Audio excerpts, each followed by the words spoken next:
What's up, Jake Ballers and Jake Paulers? We got the producer price index today, aka PPI, which is basically CPI's older, grumpier cousin.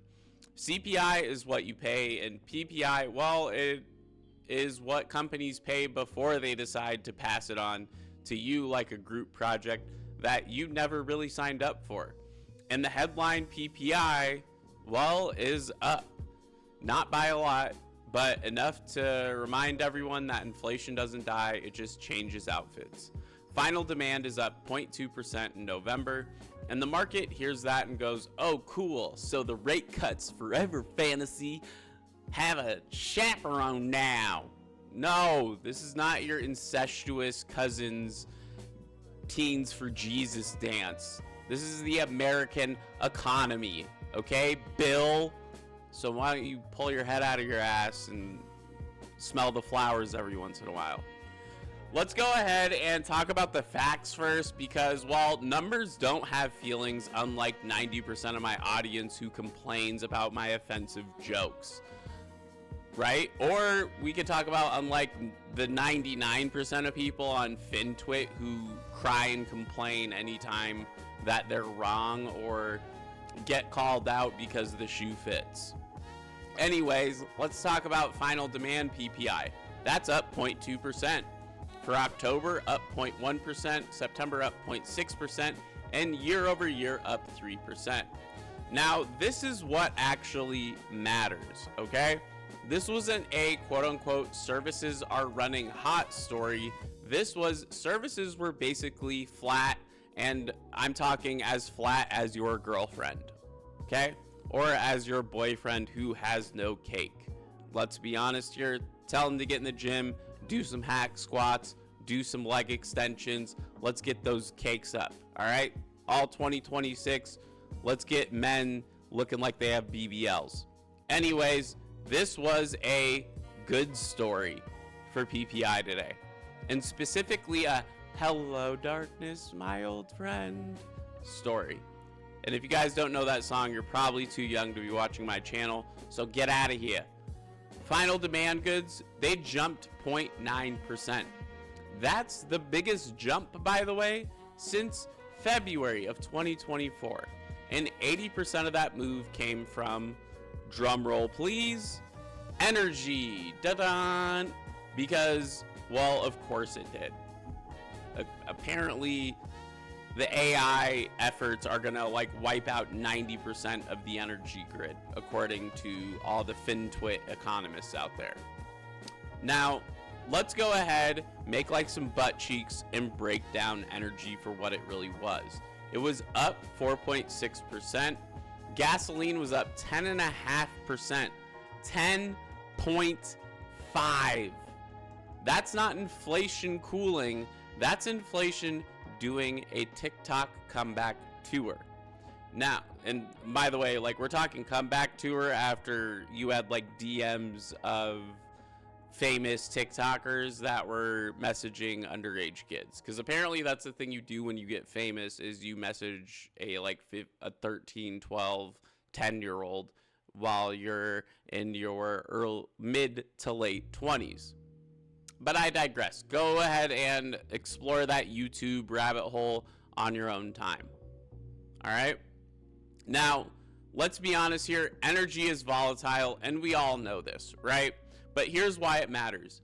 Energy costs don't stay politely in the energy sector.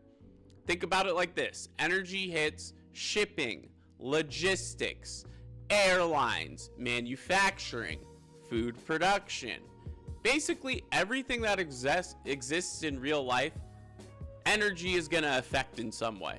So if energy pops and stays elevated, like you just took a Blue Chew, by the way, video not sponsored by Blue Chew, but hit me up if you want to sponsor the channel, because we got a lot of flaccid members out there, all right? You're not just paying for more at the pump, you're paying more everywhere. Just, well, with better marketing. It's kind of like getting into a cult before you realize you're in a cult, and you're like, oh, I might be in a cult. This might not end well. Yeah, that's basically what energy has been like right now. Now, let's talk about the number Wall Street actually watches when it stops pretending it cares about the consumer. Final demand, less foods, energy, and trade services, up 0.2%.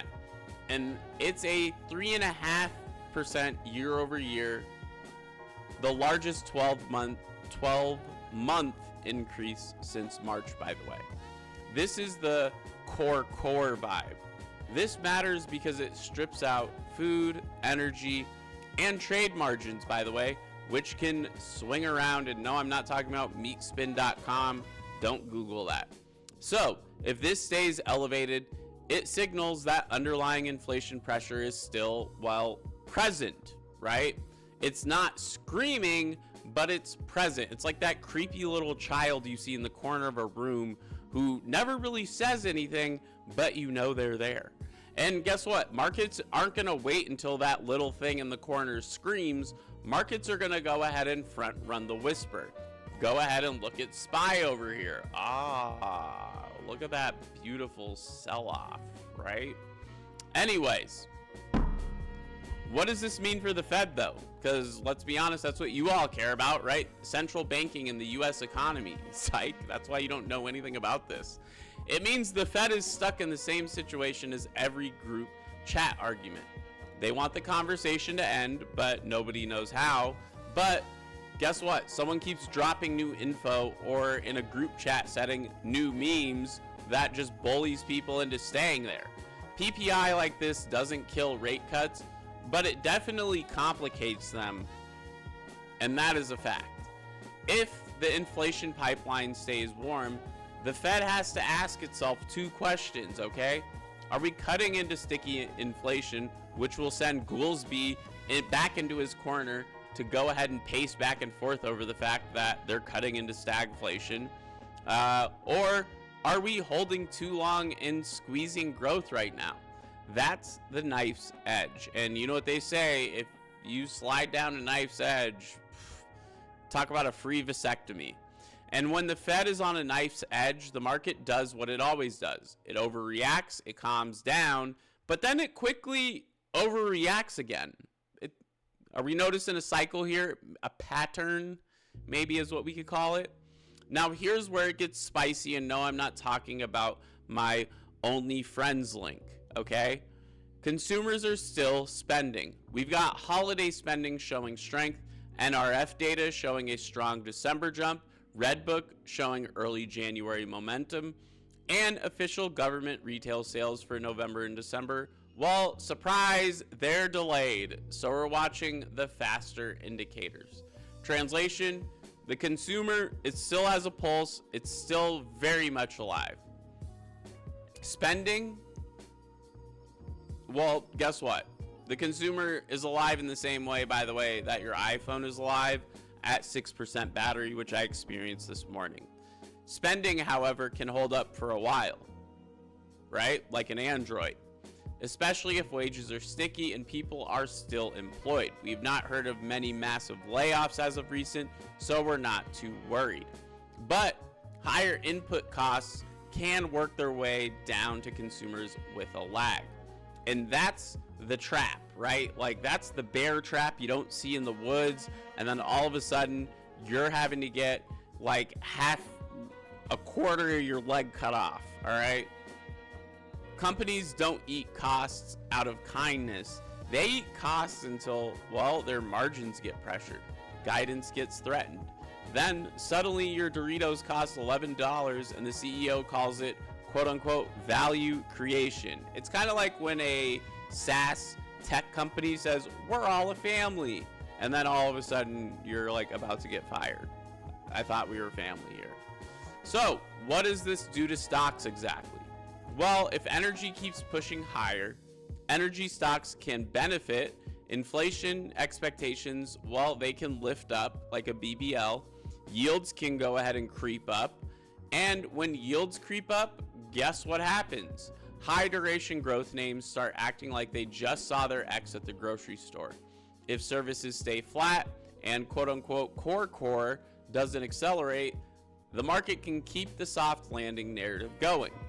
But if core stays hot, that's when we get the market repricing the Fed path again narrative. And repricing is where volatility will insert its ugly head 10 out of 10 times. So the bottom line, and no, I'm not talking about you bottoms in the Castro of San Francisco. Today's PPI isn't inflation is back. It's inflation is still in the building. Energy went ahead and did the heavy lifting for everyone. Services, they went ahead and stayed calm. And the underlying pressure numbers stayed annoyingly firm, which means the Fed's story is still quote unquote rate cuts, maybe, but stop asking me like it's a guarantee. And for traders, well, guess what? The move is simple. Stop trading headlines and start trading positioning. And that's why you need Investor Central Club in your life, because, well, it's going to show you where institutions are positioning, because we're only going to show you the options prints that actually matter. So you don't have to dig through data like you're trying to dig out a wedgie without your crush seeing you in middle school. Okay? Use the code STACKSAPEX20 for 20% off your first month, because I promise you will not regret it. And we have a cool ass Discord community where I give crazy call outs that do well. Let's just say that. And we have a bunch of other analysts who also kill the game in their own fashion and in their own sectors. Now, go enjoy your day, go enjoy your morning, or come and join me on Free Wi-Fi Radio, where we'll be streaming the market all day today. And remember, inflation doesn't die, it just rebrands. It's like when Diddy kept changing his name to I'm now Dr. Love, right?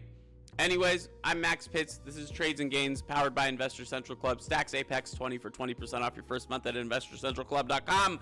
Make sure you like, subscribe, and comment your hottest take underneath this video if you got to the end. And I will see you guys in the next episode. And we have about 30 minutes until market opens, so come and join me over at freewifiradio.com. Love you. Mwah.